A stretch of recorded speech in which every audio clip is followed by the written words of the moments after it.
हाय दोस्तों, इस वीडियो में हम बात करेंगे United nation commission on international trade law यानी अनसेट्रॉल की। इसकी स्थापना 1966 में की गई थी यानी 1966 में की गई थी और इसकी स्थापना संयुक्त राष्ट्र संघ की महासभा द्वारा किया गया था।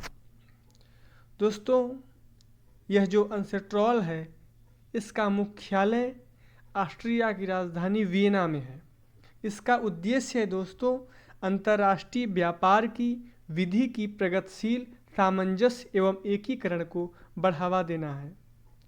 जैसे कि हर स्टेट का, हर देश का अपना लॉ होता है और वह एक देश जब दूसरे देश से ट्रेडिंग करता है तो उसके बीच में जो रुकावटें आती हैं उस रुकावटों को दूर करना एवं कॉमर्स को यानी उद्योग को बढ़ावा देना और एकीकृत करना इसका प्रमुख कार्य है।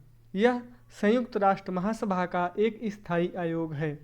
यह अंतर्राष्ट्रीय व्यापार कानूनों के लिए संयुक्त राष्ट्र का मुख्य विधि निकाय है।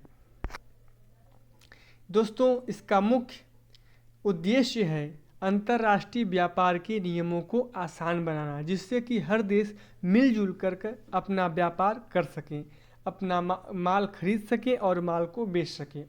उनके बीच में जो रुकावटें आ रही हैं उन रुकावटों को दूर करना। इसकी सदस्यता सार्वभौमिक है, मतलब इसकी सदस्यता कोई भी ले सकता है और भारत इसका संस्थापक सदस्य है। देशों की राष्ट्रीय नियम अंतर्राष्ट्रीय व्यापार में बाधक न बने इसका प्रयास करना प्रमुख कार्य है। यानी हर देश के जो अपने अपने नियम हैं वह इंटरनेशनल व्यापार में बाधक न बने, इस संस्था का प्रमुख कार्य है कि इस बुराई को दूर करना। आगे बढ़ेंगे दोस्तों, इसमें स्थायी मेंबरों का चुनाव होता है और जैसा कि दोस्तों यहाँ पे 60 होगा। इसमें स्थायी मेंबरों का चुनाव होता है और 60 मेंबर इसमें 6 साल के लिए चुने जाते हैं और आधे मेंबर हर 3 साल में रिटायर हो जाते हैं। संगठन के सदस्यों का जो निर्वाचन होता है वह 6 साल के लिए होता है और हर 3 साल पर आधे सदस्यों का कार्यकाल समाप्त हो जाता है। आगे बढ़ेंगे दोस्तों, इस आयोग की साल में एक बार बैठक होती है। यह जो अनसेट्रॉल है इसकी साल भर में एक बार बैठक होती है।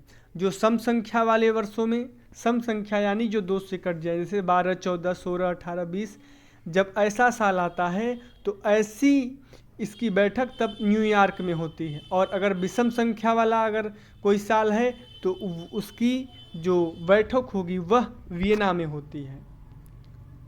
और दोस्तों, इस बैठक के बाद जो रिपोर्ट आती है वह महासभा को दी जाती है।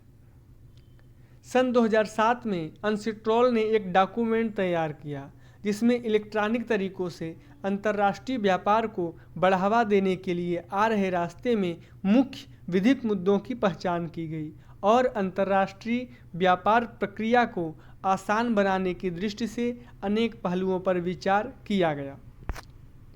इसे देखते हुए हमारे भारत में सबसे पहले, क्योंकि हमारा भारत देश इस संस्था का संस्थापक मेंबर है, इसलिए हमारे भारत में सबसे पहले इलेक्ट्रॉनिक वाणिज्य अधिनियम 1998 लाया गया। इसके बाद जैसा कि आप जानते हैं ITA 2000 लाया गया। तो दोस्तों, जैसा कि हम समझते हैं इस संस्था का मुख्य उद्देश्य जो है वह है इंटरनेशनल लेवल पे जो व्यापार में रुकावटें आ रही हैं उन रुकावटों को दूर करना और सरलता सहजता लाना और इससे सभी मिल करके व्यापार कर सके। थैंक यू दोस्तों।